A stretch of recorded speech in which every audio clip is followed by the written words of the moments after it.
Hey, my friends, Mark Cunningham at Grace Management. Let me take a few minutes and share with you some lessons that I believe we in the PM industry can learn from the recent headline announcement from Zillow.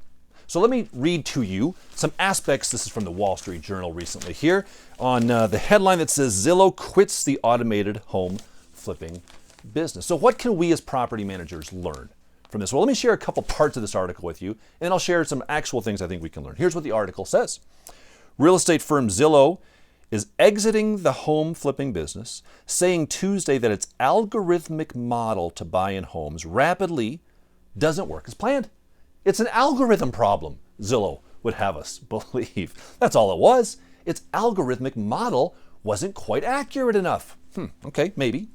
Let's go on a little bit more here. It said the firm's termination of its tech-enabled home flipping business, known as iBuying, follows Zillow's announcement just 2 weeks ago that it was halting all new home purchases for the rest of the year. So 2 weeks ago, Zillow came out and said, hey, we're pausing our iBuyer program just till the end of the year. We're just going to pause it. And here's why they said they were doing that at that time. Zillow pointed to labor and supply shortages for its inability to renovate and flip homes fast enough.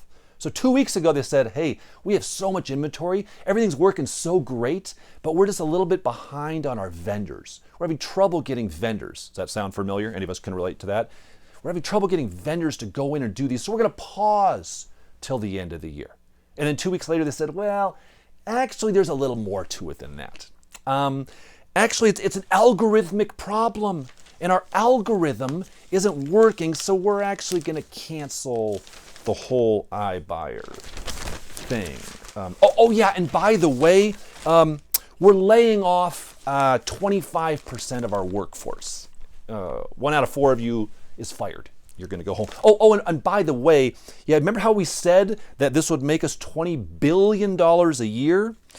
As it turned out, last quarter, we lost $381 million in our iBuyer program.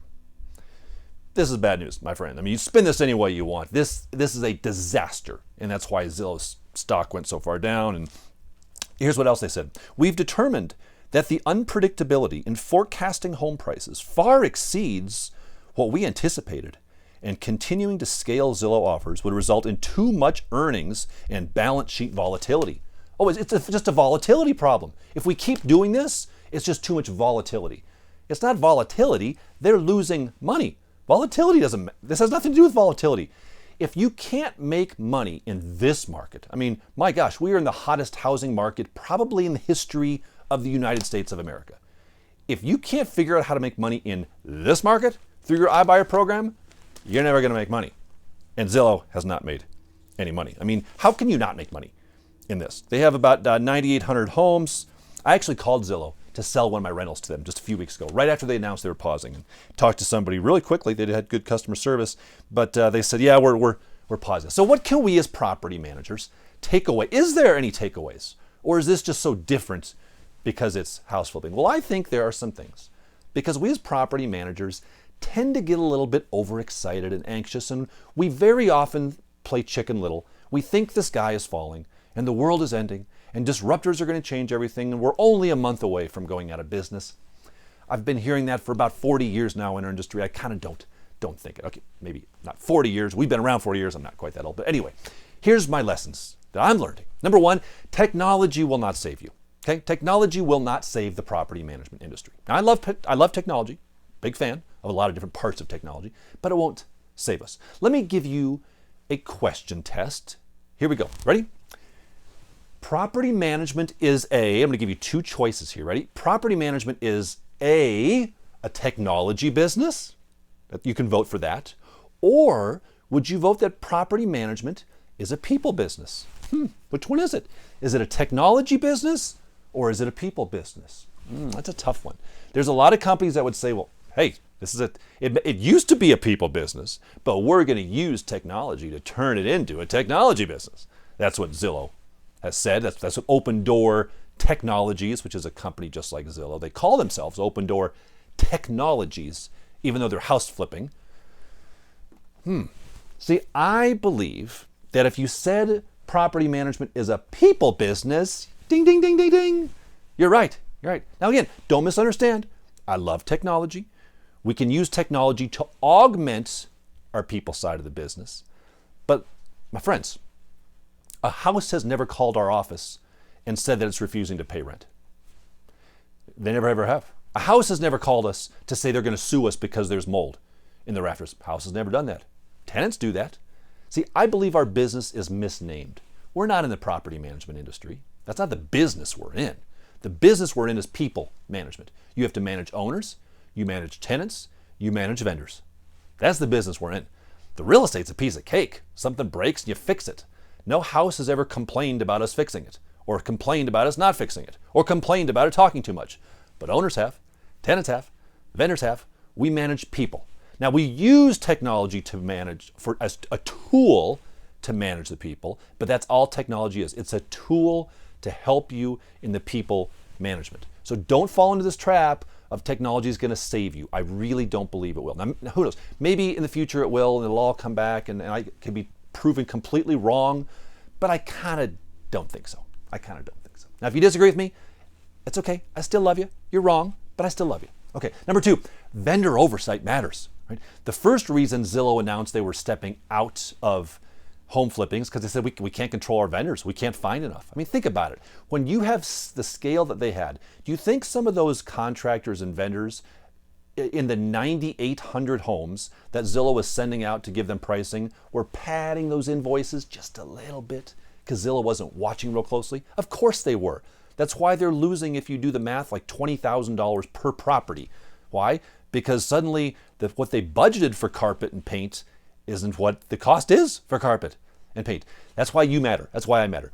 One of the groups of people we have to manage is vendor oversight. Now let me pause here and talk about a technology tool who also happens to be the sponsor of this video. We're talking about vendor oversight. Latchel is a technology tool, not to save the day, but to help you manage the maintenance oversight process. They automate that for you. If you have not talked to Latchel on having them help you do that, what a great time and what a great segue, isn't it? I impress myself even sometimes. Contact the folks at Latchel. They're good folks. I know these folks there. They can use their technology to help you get your whole maintenance process in tight. They can take after-hour emergency calls. They can do the schedule. It's good. Contact them. Ask them to give you a demo. Tell them that Mark sent you, my friends. Please. Okay, number 3. I believe we should learn that bigger is not always better. A broken business model scaled is what? If you have a broken business model and you scale it, make it bigger, what is it? It's a bigger broken business model. See, if you're not figuring out how to manage well the 50 doors you have, don't bother about trying to get to 100 or 200 or 500. Or if you're at 500, don't go to 5,000. Figure out how to do it here first, because if you can't make this small scale work, my friends, it's only going to get more complicated and more difficult as you scale bigger, bigger, bigger. So sometimes we think, oh, I'll grow past this problem. I'll grow my way out of this problem. No, you won't. Your problems get bigger the bigger you get. Trust me. You've got to figure out the problems here, because when you get here, the problems get bigger. Then you figure them out there, and then you move to the next level. So before you move to the next level, figure out the problems where you're at. You're not going to outgrow your problems. I promise you that. And number 4, gosh, I'm sounding really preachy in this video, and I guess I'm passionate about this. Number 4, Zillow forgot this. I wish Zillow would have called me and asked me my opinion on this, because I could have saved them $381 million last quarter, because profit, my friends, is necessary. For the last 4 years for Zillow, it wasn't. They were like, we'll scale up to profitability. And finally, somebody came to their senses in that boardroom and was like, guys, hey, we're losing a lot of money. And as we project out in the future, it looks like we're going to lose a lot more money. And what if housing prices actually go down a little bit? Guys, this is not working out. I know our investors got real excited when we said we're going to house flip, but we're losing a lot of money. And at some point in time, maybe we make sure that profit comes into play. And everybody's like, yeah, I guess you're right. I guess we are in business to make money. Zillow forgot that. Now, they remembered it. To their credit, they were like, hey, we're out. So good for them to finally step up and be like, you know what? We tried. It didn't work. We're out of here. We got to get back to profitability. Just back to charging property managers an arm and a leg to list their rentals on our website. I mean, that's how they make their money. Should have stuck with that. We forget this as property managers, don't we? We're in a tough business. It can be hard to make money in property management. Don't forget the profit, my friends, because this is a litigious business, it's a hard business. By the way, this is a great opportunity for me to tell you one of the offerings we have is our income streams training, how to make money in property management. We just this month updated the entire thing.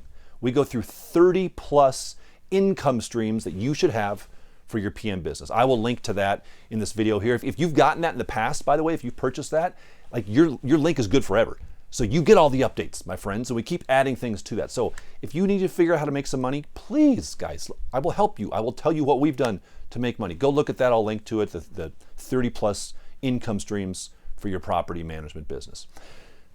So don't freak out, okay? The sky's not falling.